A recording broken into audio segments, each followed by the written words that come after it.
Om Swastiastu. Yang terhormat para juri dan saudara-saudara yang saya cintai. Perkenalkan, saya Nilurisna Gita Pranyani, siswa kelas 3 SD Negeri Blancan, Kintamani, Bangli.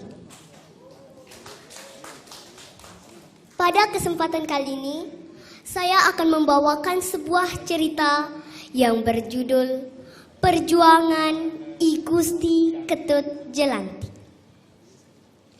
Pada tahun 1800 di Tukan Mungge Buleleng, lahirlah seorang putra yang diberi nama I Gusti Ketut Jelantik.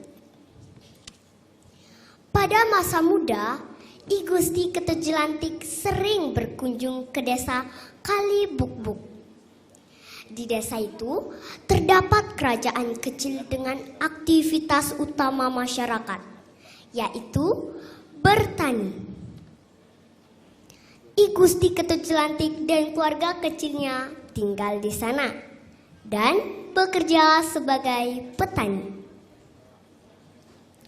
Hasil pertanian I Gusti Ketut Jelantik cukup tinggi, sehingga ia mampu membangun pura yang bernama Pura Bukit Sari.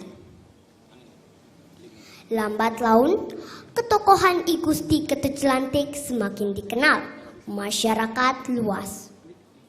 Hingga pada tahun 1828, I Gusti Ketut Jelantik diangkat menjadi Patih Agung Kerajaan Buleleng, Bali. I Gusti Ketut Jelantik berperan dalam Perang Jageraga yang terjadi di Bali pada tahun 1849. Perang ini bermula karena pemerintah kolonial Hindia Belanda ingin menghapus hak tawan karang yang berlaku di Bali, yaitu hak bagi raja-raja yang berkuasa di Bali untuk mengambil kapal yang kandas di perairannya maupun seluruh isinya. Ucapannya yang terkenal ketika itu ialah, "Apapun tidak akan terjadi selama aku masih hidup. Aku tidak akan pernah mengakui kekuasaan Belanda di negeri ini." Perang ini berakhir sebagai suatu puputan. Seluruh anggota mempertahankan daerahnya sampai titik darah penghabisan. Berawal dari hak hukum tawan karang yang menyatakan bahwa kapal pemerintah manapun jika bersandar di wilayah perairan Bali, maka milik kerajaan Bali. Saat itu, pemerintah Belanda menolak adanya hak hukum tawan karang yang pastinya sudah barang tentu merugikan pihaknya.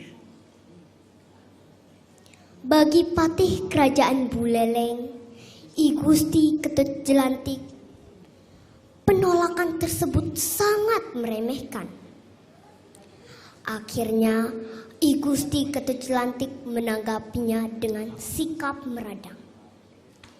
Ia bahkan bersumpah selama hidupnya, "Saya tidak akan pernah tunduk kepada kekuasaan Belanda. Demi apapun alasannya, saya lebih memilih untuk berperang dibandingkan tunduk kepada kekuasaan Belanda," kata Patih Ketut Jelantik. Peperangan pun meletus pada bulan Juni tahun 1848.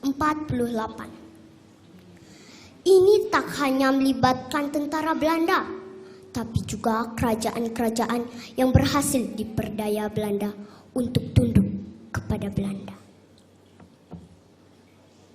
Berhasil memukul mundur tentara Belanda pada Perang Jageraga I.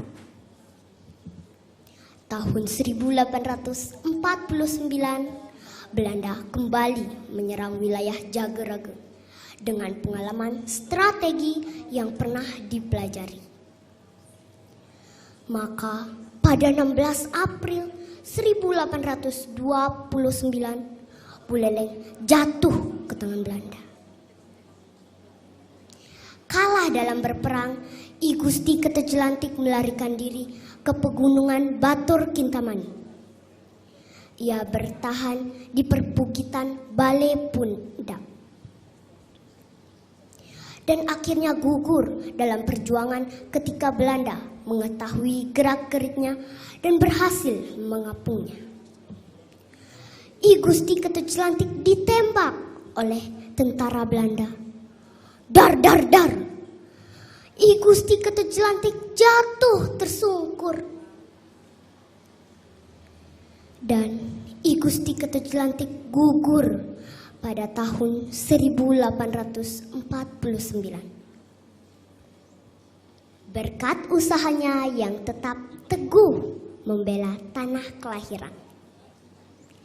Dan I Gusti Ketejelantik mendapatkan penghargaan sebagai gelar pahlawan nasional. Nah, sahabatku semua, betapa bangganya kita memiliki sosok pahlawan yang rela mempertaruhkan jiwa raganya demi mempertahankan kemerdekaan. Mari kita contoh semangat beliau dengan mengisi kemerdekaan dengan semangat belajar. Sekian dan terima kasih. Om Santi Santi Santi. Ya, demikian penampilan dari finalis lomba untuk nomor tampil 1.